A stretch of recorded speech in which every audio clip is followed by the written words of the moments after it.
Buenas tardes, mi nombre es Dalia Flores, soy integrante del equipo número 2 y les voy a hablar sobre el comportamiento grupal, su liderazgo y los conflictos.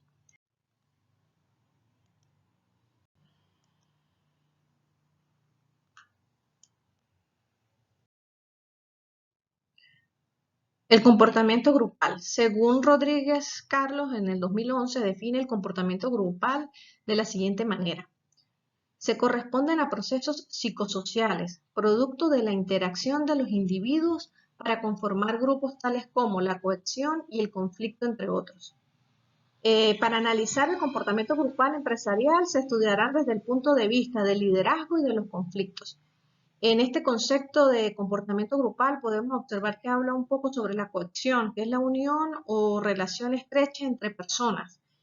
De esta unión, de esta relación, es allí donde surgen los líderes y por eso acá vamos a estudiarlo basándonos en el liderazgo y los conflictos.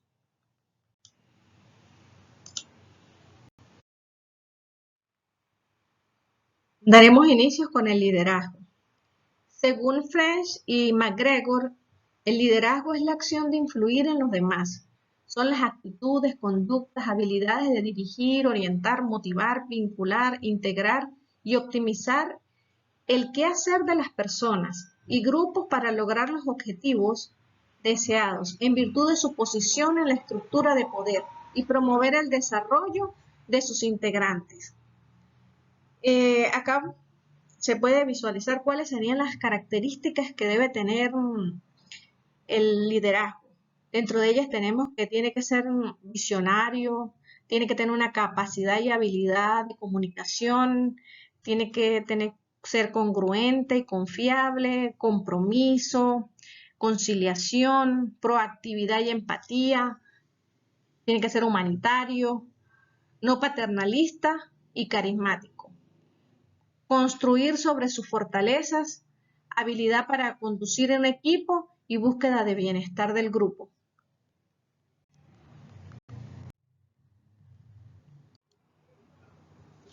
Los factores que intervienen en el liderazgo son los siguientes. Es el líder, el grupo y la situación. El líder es la persona que goza de autoridad moral e inspira confianza sobre el resto del grupo, el cual señala el rumbo a través de la motivación para lograr los objetivos planteados. El grupo está conformado por las personas las cuales son dirigidas por el líder y la situación es lo que el liderazgo aborda con el propósito de aportar posibles soluciones, considerando los objetivos para el logro. Acá también podemos ver los tipos y estilos del liderazgo. Son las conductas y características que presentan los líderes al dirigir, motivar, guiar y gestionar o dirigir grupos de personas hacia los objetivos propuestos. Dentro de estos tenemos los que son los autocráticos, los democráticos y los de laissez-faire, que es dejar ser. Comenzaremos a explicar sobre los autocráticos, que son aquellos que son autoritarios. Bajo este estilo, el líder ordena lo que hay que hacer. Es el único que toma las decisiones que han de ejecutar los miembros del grupo. Es arbitrario en la aprobación y reprobación de los miembros del grupo. Marca claramente las distancias entre los estatutos, dejando claro quién manda y no participando en el trabajo del grupo. Los democráticos, que son los participativos, el líder ofrece orientación al grupo. Si bien es quien tiene la última palabra, permite que los seguidores participen en la toma de decisiones, estimulando dicha participación.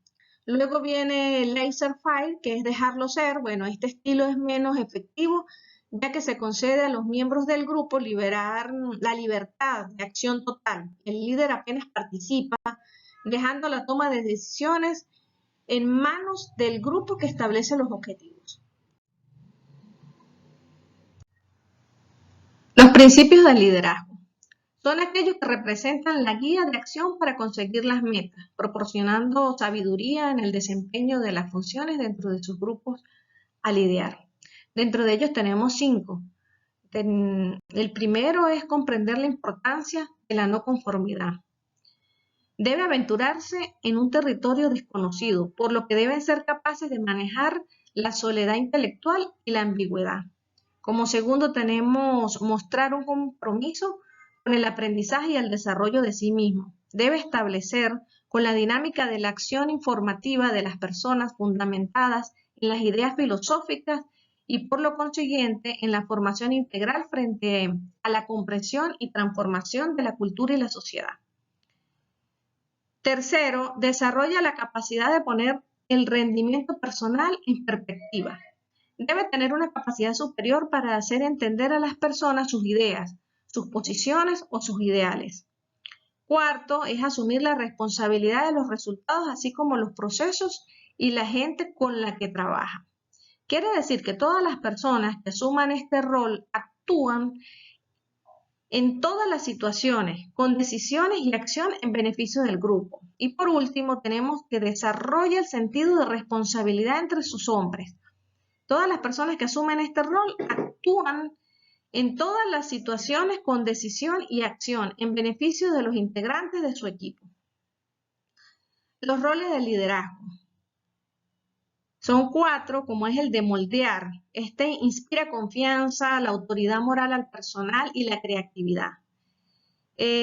Segundo, tenemos que encontrar los caminos, crear, ordenar, la visión futura, ser proactivo. Tercero, tenemos los alineamientos, hacer de la filosofía corporativa un pensamiento compartido. Por último, tenemos facultamiento. Es liberar el potencial humano. Aquí simplemente es incidir en la cultura organizacional de forma consistente.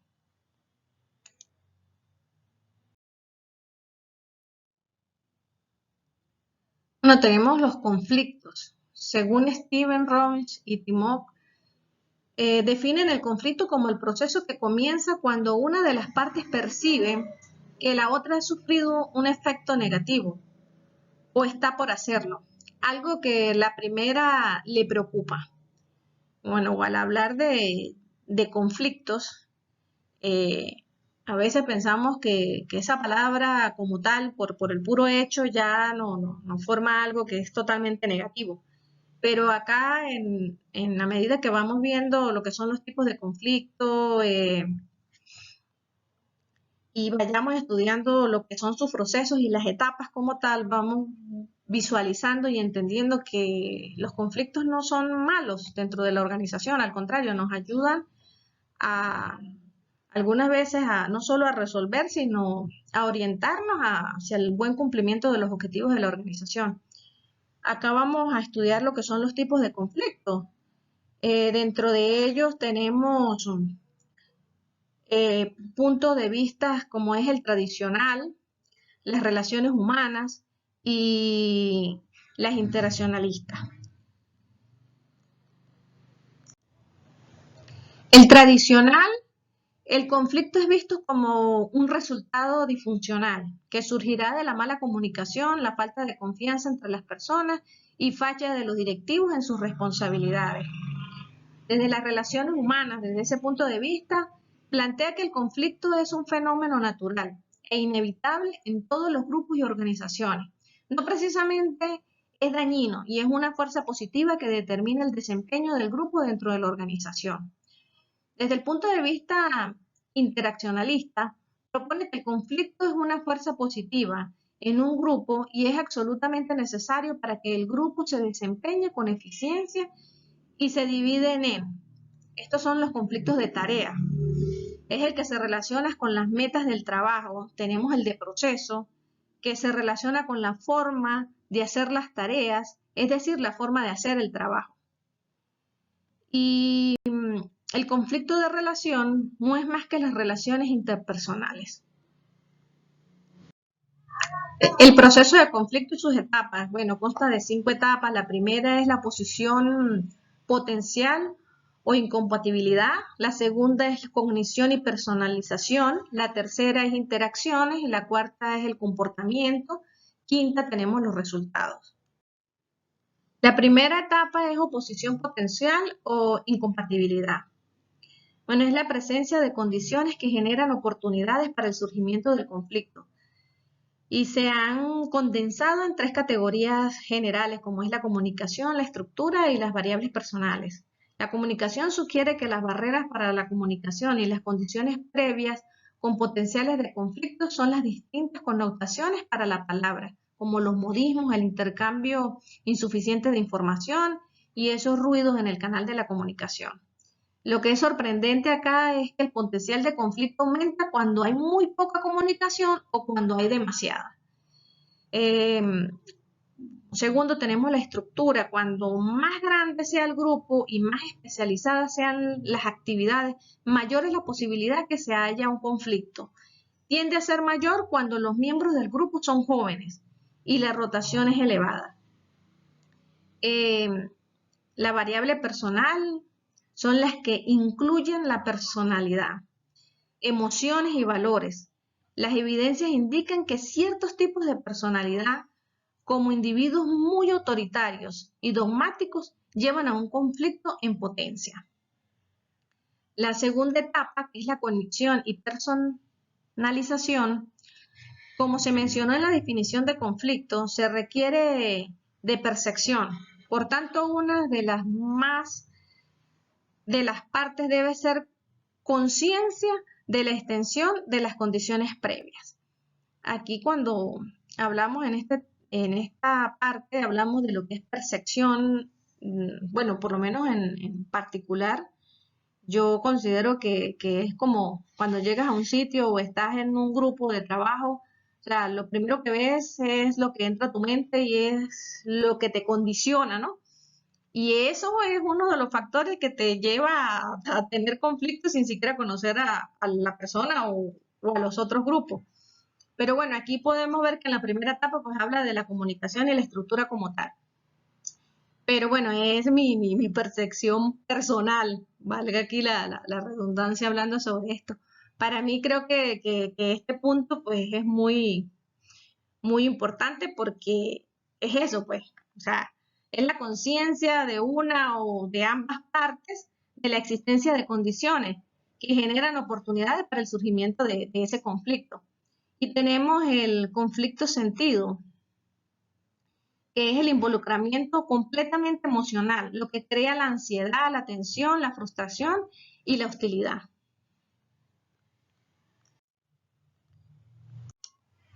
En la etapa número 3 tenemos las intenciones. Intervienen entre las percepciones y emociones de la gente y sus comportamientos manifiestos. Estas intenciones son decisiones para actuar de una forma dada. Se separan como una etapa distinta porque se tiene que interferir en lo que el otro pretende para saber cómo responder a sus comportamientos. Muchos conflictos suben de intensidad solo porque una de las partes atribuye intenciones equivocadas a la otra. Podemos ver estas dimensiones en esta etapa, como es el de competir, que se busca satisfacer sus propios intereses sin que le importe el efecto sobre las otras partes del conflicto. Colaborar es tratar de encontrar una solución del tipo ganar-ganar que permita que se logren las metas de todas las partes. Evitar caer en ese conflicto y acomodarse es apoyar la opinión de alguien a pesar de nuestras reservas al respecto. Esto sería acomodarse. Comprometerse, las características definitivas del compromiso es que cada parte trata de ceder algo.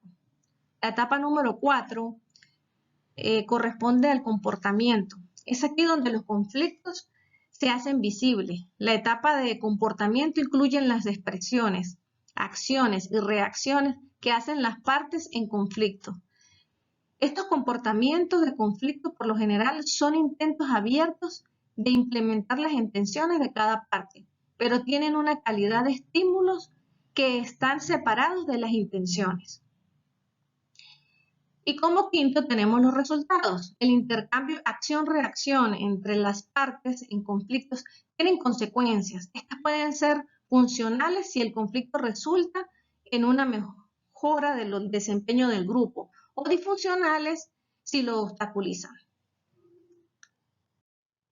Las técnicas para mejorar el conflicto. Son 9, como se observan acá en la imagen. La primera es la solución del problema. Acá es la reunión cara a cara de las partes en conflicto con el propósito de identificar el problema y resolverlo. Como segundo tenemos metas superordenadas. Tercero, la expansión del recurso. Ese sería el dinero, la promoción, las oportunidades, los espacios en la oficina. Cuarto, tenemos evitar salirse del conflicto o suprimirlo. Quinto, tenemos suavizar, es restar importancia a las diferencias mientras se hace énfasis en los intereses comunes entre las partes del conflicto. Sexto, tenemos el compromiso, cada parte del conflicto cede algo de valor. Y séptimo, tenemos el comando autoritario. La administración utiliza su autoridad formal para resolver el conflicto y luego comunicar sus deseos en las partes involucradas. 8. Tenemos la alteración de la variable humana, uso de las técnicas conductistas para el cambio tales como la capacitación del recurso humano. Y por último, tenemos la alteración de las variables estructurales, el cambio de la estructura formal de la organización y los patrones de interacción en las partes del conflicto por medio del rediseño. Acá tenemos una pequeña conclusión sobre lo que es el liderazgo y el conflicto. El liderazgo juega un papel central en la comprensión del comportamiento de los grupos, debido a que es el líder quien por lo general da la dirección hacia el logro de las metas. Por lo tanto, una predicción más exacta sobre el tener algún valor para mejorar el desempeño del grupo. El conflicto acaba con la complacencia, aunque a la mayor parte de nosotros no nos gusta el conflicto, no es raro que sea la última y la mejor esperanza de salvar una organización. Bueno, esto es todo referente al tema. Muchas gracias.